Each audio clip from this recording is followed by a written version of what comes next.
जैसे संध्या काल में लगाया गया दीप मानदेह नामक असुर का संहार कर देता है। प्रतिदिन एक नियम बनाकर रखना चाहिए कि रोज शाम के समय पर अपने घर में प्रदोष काल के समय पर एक दीप जरूर लगाना चाहिए। और यदि बेलपत्र का वृक्ष है तो उस बेलपत्र के वृक्ष के सामने भी एक दीप अवश्य लगाना चाहिए।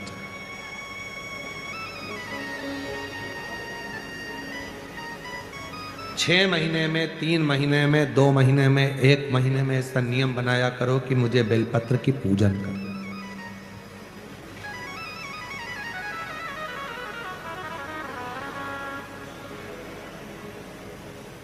स्वयं माता लक्ष्मी जी ने भगवान नारायण को पाने के लिए बेलपत्र का पूजन किया। जब इंद्र की पूरी सत्ता चली गई थी, सारा की सारा धन इंद्र का चले गया था, असुरों ने उस इंद्र के सिंहासन पर अपना कब्जा जमा लिया था, तब इंद्राणी ने, स्वयं सची माने इंद्राणी ने शिव जी की साधना करी, बेलपत्र के वृक्ष के, बेलपत्र की पूजन करें।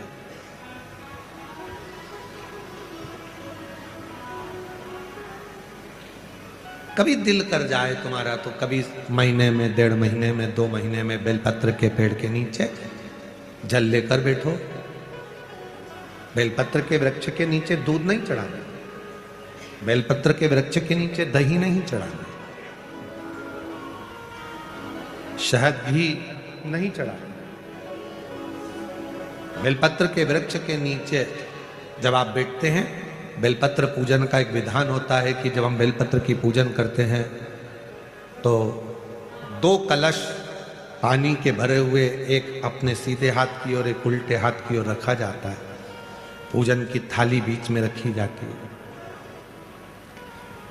2 बत्ती का, लंबी बत्ती का, 2 बत्ती लंबी घी की जलाई जाती है।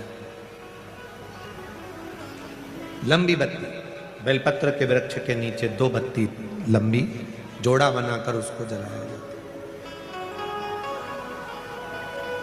फिर दोनों हाथ में कलश में जल है, बेलपत्र के वृक्ष के नीचे दोनों हाथों का जल धीरे धीरे शिव जी का स्मरण कर कर, नारायण लक्ष्मी का स्मरण कर कर, मां आदिशक्ति गौरा का स्मरण कर कर, रिद्धि सिद्धि गणेश का स्मरण कर कर उसको चढ़ाओ। प्रार्थना करो, विनय करो, मेरे जीवन में बहुत कष्ट है, उसको मिटाना है आपको। शिव आपसे प्रसन्न होते हैं, वैसे मेरी जिंदगी भी प्रसन्न करना है आपको। जल चढ़ाकर दोनों पात्रों का थोड़ा थोड़ा जल कलश में बचा लेना है, पूरा पात्र खाली नहीं करना है, दोनों को वापस रखना है। और थोड़ी सी हल्दी पिसी हुई शिव जी के उस बेलपत्र पर लगाएं, थोड़ा कुंकुम वो भी बेलपत्र पर लगाएं। 7 दाने अक्षत के, केवल 7 दाने अक्षत के बेलपत्र को छुआकर अपनी थाली में रख लें। घर पर जब जाएं तो वो 7 दाने अक्षत के और बेलपत्र के वृक्ष में जो चढ़ा हुआ थोड़ा सा जल बचाकर लाए हो, वो घर में छींट कर 7 दाने पूरे घर में डालना प्रारंभ करें। महीने में, 2 महीने में, 3 महीने में एक बार करिए। जीवन में किसी के आगे हाथ फैलाने की जरूरत नहीं पड़ेगी। इतनी संपदा बाबा, इतनी संपदा बाबा। बेलपत्र की महत्वता को लोग जानते नहीं है। एक प्रदोष की महत्वता, एक बेलपत्र की महत्वता। अभी हमने पहले भी कहा, एक कथा प्रदोष काल की रह गई है। एक बार हम दिल्ली बाच रहे थे पर वो पूरी नहीं हो पाई क्योंकि पानी आ गया था। हम प्रयास कर रहे हैं उस कथा को कुबेरेश्वर धाम पर, क्योंकि उसमें प्रदोष काल की कथा में टेंट नहीं लगता। वो प्रदोष काल की जो कथा होगी सीहोर कुबेरेश्वर धाम में, उसमें टेंट नहीं लगेगा, उसको खुले मैदान में बांचना पड़ता। आप और हम सब खुले मैदान में बैठकर प्रदोष काल में उस कथा को सुनेंगे और उसमें प्रदोष की महत्वता को जानेंगे।